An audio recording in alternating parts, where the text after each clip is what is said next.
Hey guys, Donald here. Doing a recording in a nice rental today. Uh, I don't think it's that nice, but it's nice. Um, but we've been really busy lately, so I figured today it's just easier to do the recording on the phone. Give you guys an update and everything, and go through some stuff I found on Slashdot, which actually is pretty reasonable on the news there. We're going to discuss, things like the oldest scientific satellites still being in orbit, nearly 60 plus years, cheap Android tablets, and AIM, AOL Instant Messenger. Yeah, we're going to talk about that. We're also going to talk about thoughts on this 2017 Ford Focus. So let's start out with the most simplest of simples. AIM. AIM is going to go the way of the dodo bird. December 15th, if I remember the article correctly from Slashdot. Basically, part of the reason behind that is they've never been really able to get picked up on mobile app. It hasn't done well for them, so the service is just going to end. Now, what I'm recommending people do is if you are still using AIM, get your pictures and stuff like that off. You're not really going to be able to back up your contacts, conversations, things like that, most likely. Although I do remember being able to do this at one point. So I may very well be mistaken in there. So there's that. We've got till December 15th. I haven't used AIM for years. And the reason AIM is really just being ended at this point is due to Facebook Messenger, Google Hangouts, Google, calling, and all the other applications out there like that have just taken off and really put a hurting on AIM. So there is that.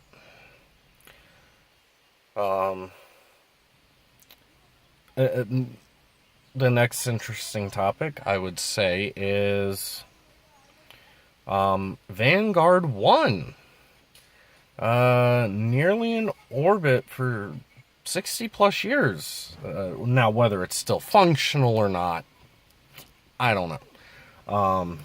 I'm going to assume, since it's still in orbit, orbit direct, trajectories and stuff like that have been changed to keep it there. So that is my stepdaughter Casey. But 60 years, that's pretty long. If I do remember correctly, that is I think longer than Voyager 1 and 2. Not 100% certain there. But 60 years in orbit around our planet, that is a feat like none other. You got to give the scientists back in the 50s and 60s mad props. From back then, so if anybody is still around that's seeing this video and actually helped on that, your service into the space age and everything else, I commend you for building a satellite that has lasted that long. All right, to our big topic. Cheap Android tablets. Now, as you all know, we did a review on the RCA Voyager 3. We're going to, do a down the road review again, I think, here in the next month or two. Because the wife has actually been using it quite a bit. I don't know what all she's been doing with it, but to kind of note here, yeah, it's a good tablet for a startup tablet, doing basic applications, answering, replying, writing new emails, checking the weather, checking news feeds, basic stuff like that. But can they bridge, the digital, is it was stated on Slashdot, that digital divide? And I read the article that Robotech Master wrote, this article on Slashdot, and he put out some very good key points. Amazon Fire tablets are now able to take regular Android apps, which is really nice. It's really good that they're able to do that now. But, people on a fixed incomes, stuff like that. Can it allow them to bridge a divide there? Because maybe they can't afford a regular laptop or even a cheap old laptop. Or they just don't have the money to get a nice tablet, to do job searches on, to do their Netflix on, or anything like that. I don't know. I think, in a nutshell, is tablets and smartphones become more adept in society. Touch functions get better, and they get more accurate with tapping on selections for applications, or to do password resets and stuff like that. Or when you have to go through and do a quiz, you got to do multiple choice, or you have to select A, B, or C, or you have to select the box and type an answer. And it is all of that stuff is getting better implemented into the Android browser, or the Chrome browser for Android, or the Firefox browser for Android, or whatever browser you use on your Android device. It's getting better. And I think, in the long run, yeah, it could very well bridge that gap. And make it easier, as Robotech Master pointed out, people looking for jobs. We're living in a digital age. And I mean, don't get me wrong. I grew up, from the late 80s all the way through the 90s, with dial-up internet. We didn't even have that until maybe I was in middle school or something. And that was in the 90s. So that's what I grew up with. I grew up on Windows 3.1 that my grandfather had on an old computer. And Windows 95 and 98 and 98 SE. And then Windows 2000 and XP. And then there was Vista, which was the worst OS I think Microsoft ever designed. Very resource hog, as it was. And then we had 7. And 7 was another XP OS. It was really solid. And then Windows 8, 8.1, which really didn't do too well. And then Windows 10. And then all the forced upgrades with that. I mean, we really are living in a digital age. I myself prefer going in, filling out a physical application or picking up one, and taking it back in, and doing stuff like that. I think with us going into this digital age, though, it has its ups and downs. The upside is it can be made easier for people to apply for jobs that, don't have a car or just can't get to that location during regular business hours because they've got this dead-end job, so to speak, that they're working at now. So they can't make it to where they want to apply to while that place is open. So yeah, I think it could really bridge that divide. I really do. So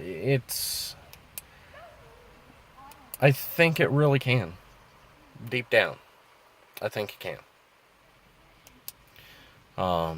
So I mean, that's that for those topics. Now, here's an interesting thing. We discovered recently, going into one of our final topics, that my car, or better putting it, the wife's car, ever since we built the motor up and everything, we finally discovered it needs an electronic and mechanical tune job done on it. Now, I've actually reached out to, the guys that did some of the machine work, and they've pointed me to a guy that can do this. Could I do this myself? Yeah, maybe. Do I trust myself to do it? No. So, what we had to do this weekend is we had to come up here to north of where we live to see the wife's kids and help watch them and take care of them while family members went to work. So we went bowling today, but in order to get up here, we needed a vehicle, because the other vehicle we normally use was needed by its owner, and we're like, oh, okay. So we were able to get our hands on a rental. It's a 2017 Ford Focus Titanium. Now, the one thing that we kind of like about it is it's got a really nice sound system. It's not great. It's not an awesome sound system. It's a really nice sound system. Most people knock Sony sound systems. I've actually got one in my car, minus a sub. And it sounds nice overall. But this one actually comes stock with it. And everything else, so it's really nice. It's got heated seats, a heated steering wheel. I mean, come on, give me the car so I can drive it in the winter now, and I'll tell you how that goes. This car only has,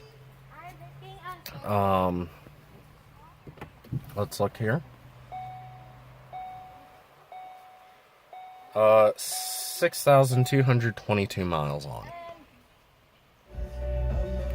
That's how many miles it has on it. This sound system, though, is digital, in the dash, separate unit, everything. So it's like an all-in-one in-dash unit. It has a CD player, has a 10-inch subwoofer in the back, 4-door speakers, and it sounds really nice. Bluetooth, the normal navigation stuff, everything like that, hands-free. We're able to, scan through and, do presets, stuff like that.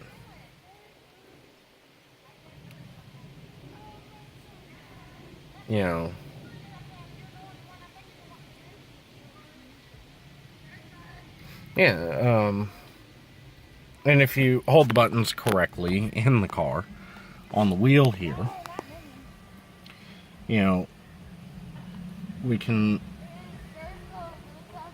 turn the volume up, turn the volume down, just standard stuff. And then there's direct tune, which you just, if you're sitting at a stoplight or something and because you're, say, traveling to an area that you used to live, which we traveled to for me and the wife. We know a few of the radio stations in this area by heart, so we can just punch in real quick, or the wife can while I'm driving. Punch in, 92.5 or DC 101, or, what other ever radio stations we can think of. So, I mean, really nice car. The seats are heated on the back and the bottom. The driver's seat has a lumbar support, which made it really nice kind of driving up. You can actually put it down into standard shift mode where you manually shift it yourself. So, I mean, that's another good feature. As for the power that this car makes, actually it's not bad for a 4-cylinder. Really isn't. It's actually pretty good. We got about 29.3, 29.2 miles to the gallon coming up here. I'm going to keep my hand there to block the sunlight as best I can. So, I mean, overall, really good car.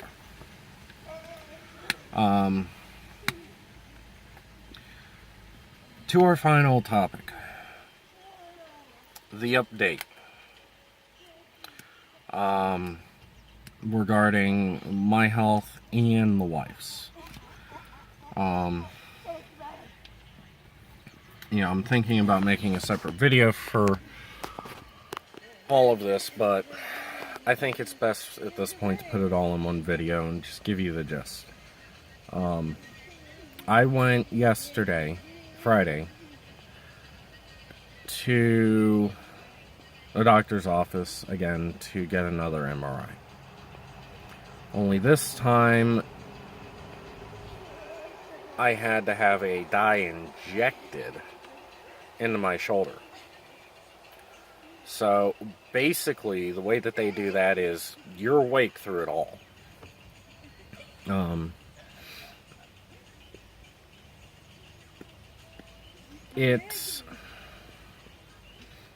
If it's done right, it's not as painful if they get it right, but it hurts. To give you an idea, they put a needle about yay long right into your joint area. Between, where your shoulder pivot is and literally in that joint. They inject dye in there and a few other things in there. And it's painful afterwards.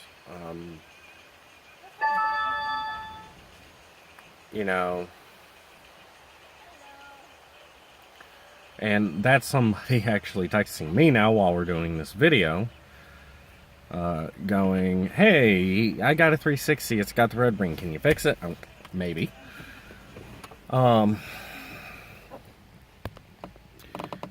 It hurts.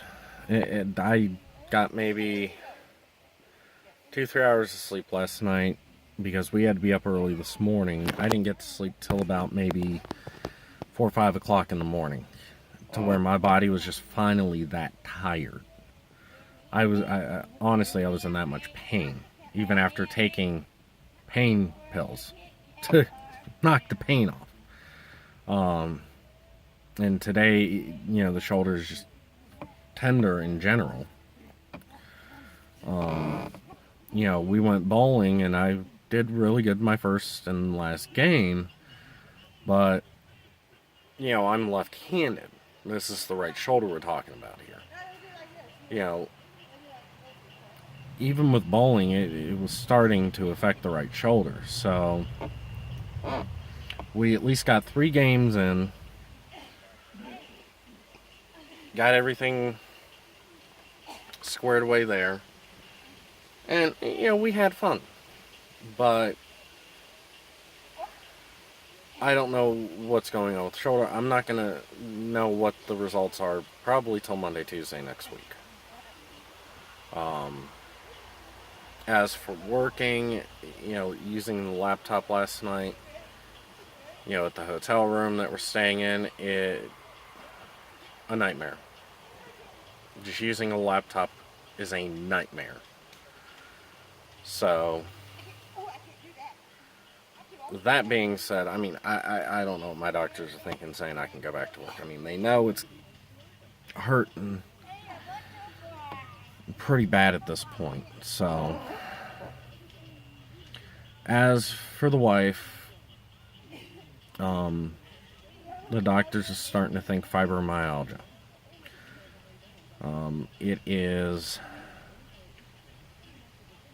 It's life affecting for both halves. You know, for me and for her and for us together, it actually affects everything and anything we do. The fact that she bowled today is amazing.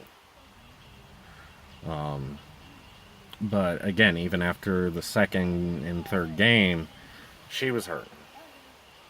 So, that's about all for updates today. So, like it if you like it, hate it if you hate it. Don't forget to comment and subscribe to the channel. Talk to y'all later.